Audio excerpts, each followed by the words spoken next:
Bayangkan, jika suatu hari, langit bertanya, negara mana yang paling diam-diam kuat di udara? Jawabannya, mungkin bukan Amerika, bukan Rusia, tapi Indonesia. Dari sebuah hanggar di Bandung, suara mesin dan percikan logam melahirkan burang-burang besi yang kini terbang ke Asia, Afrika, hingga Timur Tengah. Ironisnya, masih banyak rakyat Indonesia yang mengira pesawat yang mereka tumpangi sepenuhnya buatan luar negeri. Padahal, tangan-tangan anak bangsa sudah lama menorehkan jejak di angkasa.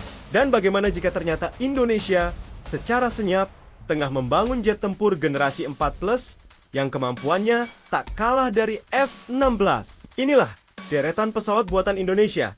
Bukti bahwa industri dirgantara nasional tidak pernah mati. Ia hidup, berkembang, dan siap menatap masa depan. Kita mulai dari sebuah langkah berani. Sektor swasta nasional. I-2 Sikatan dikembangkan oleh PT Info Global Teknologi Semesta, perusahaan yang sebelumnya dikenal sebagai produsen sistem avionik TNI Angkatan Udara. Dengan panduan ini, saya belajar cara konsisten mendapatkan dolar dari afiliat luar negeri. Ini benar-benar menginspirasi.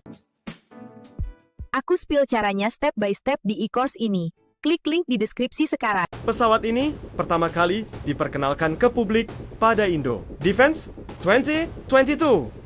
I-2 Sikatan diklaim sebagai jet tempur generasi 4,5 dengan ambisi menuju generasi kelima. Pesawat ini mengusung dua mesin jet, panjang sekitar 12 meter, bentang sayap 7 meter, dan kecepatan mendekati Mach kedua. Teknologinya tak main-main, mulai dari konsep siluman, kendali digital modern, hingga helmet mounted display untuk pilot.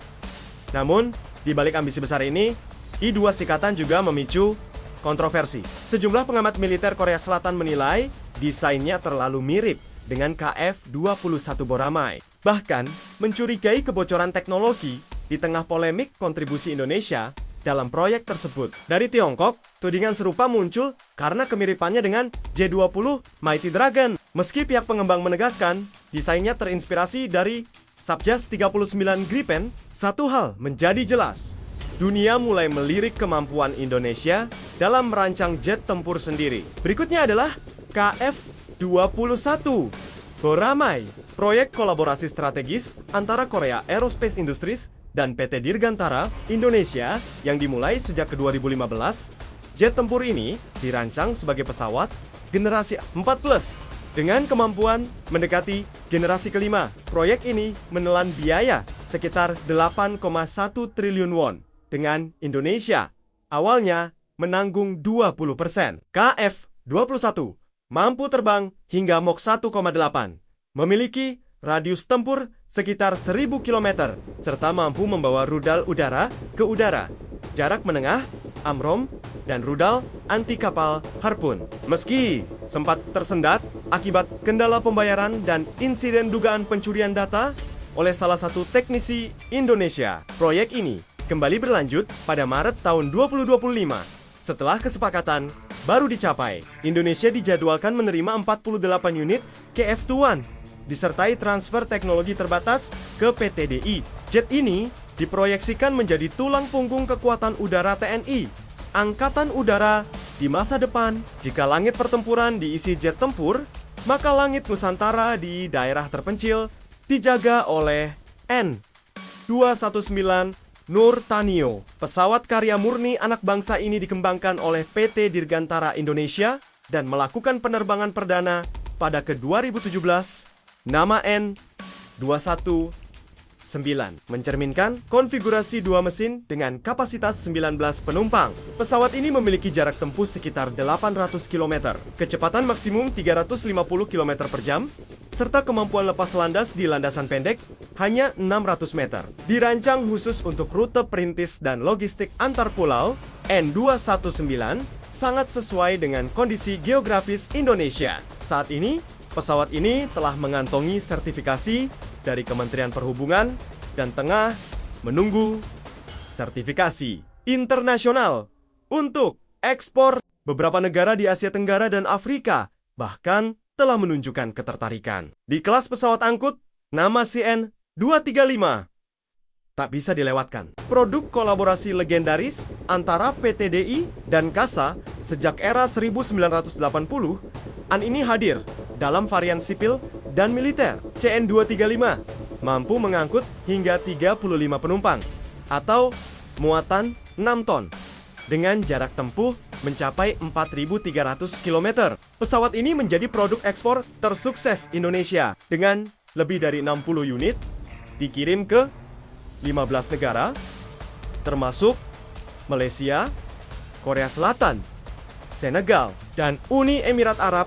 CN235 juga digunakan oleh TNI AO, dan Polri, serta terbukti andal dalam misi kemanusiaan dan penanggulangan bencana. Sementara itu, NC2121 merupakan versi modern dari C212 Aviocar, hasil kerjasama PT.DI dan Airbus Defense. Pesawat ini mampu membawa 25 penumpang atau muatan 2,8 ton dengan kemampuan lepas landas di landasan pendek. Sejak 2014, seluruh proses produksinya dilakukan di Bandung dan telah diekspor ke Filipina, Vietnam, Thailand, serta Nepal. Kini, PT.DI menjadi satu-satunya produsen global keluarga NC212 setelah seluruh lisensi dipindahkan dari Spanyol ke Indonesia. Indonesia juga menunjukkan kemampuan kuat di sektor helikopter. 3 nama utama yang menonjol adalah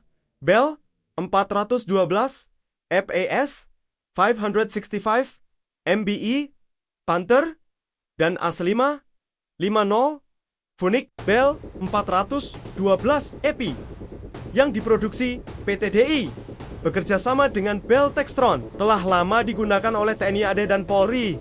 Helikopter ini dikenal tangguh, aman, dan fleksibel untuk berbagai misi, mulai dari angkut pasukan hingga evakuasi medis. AS565 MBE Panther yang dirakit PT.DI di bawah lisensi Airbus Helicopters digunakan oleh TNI Angkatan Laut sebagai helikopter anti kapal selam, dilengkapi sonar, torpedo, dan sistem persenjataan modern. Heli ini juga berperan dalam patroli laut, SAR tempur, hingga misi perdamaian PBB. Sementara AS550 Phoenix, helikopter ringan bersenjata yang digunakan TNI, dirancang untuk misi serbu cepat, pengintaian, dan mobilitas pasukan. Ketiganya menegaskan bahwa Indonesia bukan sekadar pengguna, tetapi juga produsen aktif dalam industri helikopter global. Tak berhenti di sana, Indonesia juga melangkah cepat di era drone tempur. Elang hitam, Drone Mail, karya PTD dan konsorsium nasional, diuji terbang pada Juli tahun 2025.